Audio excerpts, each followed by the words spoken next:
자, 뉴스탑10이 4위로 꼽은 소식입니다. 특수활동비 논란을 불러일으켰던 검찰의 돈봉투 만찬 사건. 오늘 그 감찰 결과가 발표가 됐습니다. 그 결과 내용 먼저 듣고 이어가겠습니다. 이영렬 전 서울중앙지검장과 안태근 전 검찰국장의 경우 더 이상 검사로서의 직무를 수행하기 부적절하다고 판단하여 각각 면직 청구가 타당하다고 권고하였고, 특히 이 전 지검장의 경력금 및 음식물 제공은 청탁금지법 위반으로서 형사처벌이 된다고 판단하여 수사 의뢰를 권고하였으며, 나머지 참석자들에 대해서는 각각 경고 조치하는 것이 타당하다고 권고하였습니다. 자, 이렇게 되면 이영렬 전 지검장과 안태근 전 국장, 이 두 사람은 어떤 처벌을 받게 되는 겁니까, 정확하게? 예, 이영렬 전 서울지검장 같은 경우에는 이제 면직 청구라고 되어 있고요. 징계 중에 하나의 절차입니다. 여기에 더해서, 그러니까 안태근 검찰국장 같은 경우에도 면직 청구 똑같이 두 사람 다 이렇게 되는데, 네. 이영렬 지검장 같은 경우에는 부정청탁금지법, 즉 김영란법이라고 알려진 부정청탁금지법의 위반 소지가 있기 때문에 네. 이 부분에 대해서 수사를 의뢰하겠다. 이렇게 추가적으로 발표가 됐습니다. 자, 그런데 이 돈봉투 만찬 사건에는 이 두 사람만 있었던 게 아니지 않습니까?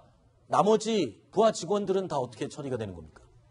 일단 부하 직원들 같은 경우에요. 자, 먼저 안태근 검찰국장부터 볼게요. 안태근 검찰국장이 돈 준 사람들은 누구죠?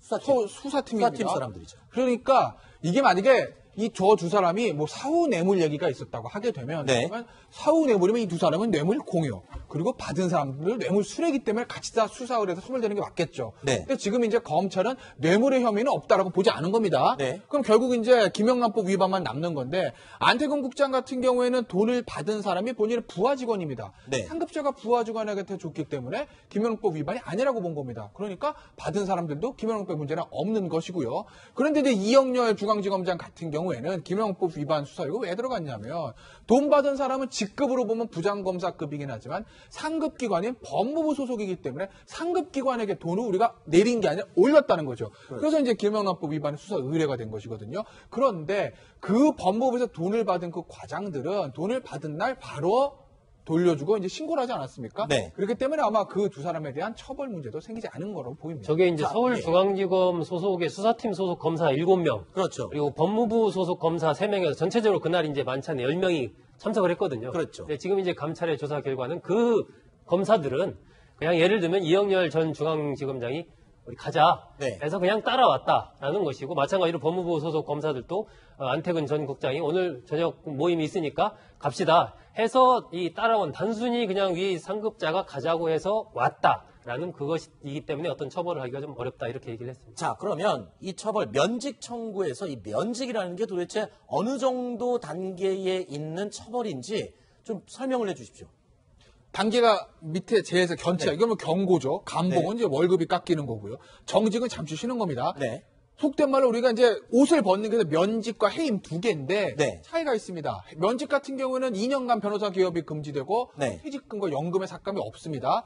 근데 한 단계 높은 해임까지 올라가게 되면 3년에서 5년간 변호사 개업이 금지되고 네. 퇴직금하고 연금이 4분의 1 삭감이 됩니다. 네. 그러니까 해임과 면직의 결정적인 차이는 퇴직금과 연금이 삭감되느냐, 아하. 그리고 변호사를 얼마나 개업할 수 없느냐, 그 차이가 있는데, 일단 이게 확정된 게 아니라 감찰팀에서 면직하는 게 어떨까요? 라고 권고를 한 것이기 때문에 최종 징계는 법무부의 검사징계위원회에서 최종 징계가 결정이 됩니다. 그러니까 아직까지 완전히 네. 면직으로 확정된 것은 아닙니다. 자, 그렇다면 자, 이 두 사람에 대한 면직 청구 어떻습니까? 이 정도면은 좀 적절한 처벌 청구 수준이라고 보십니까?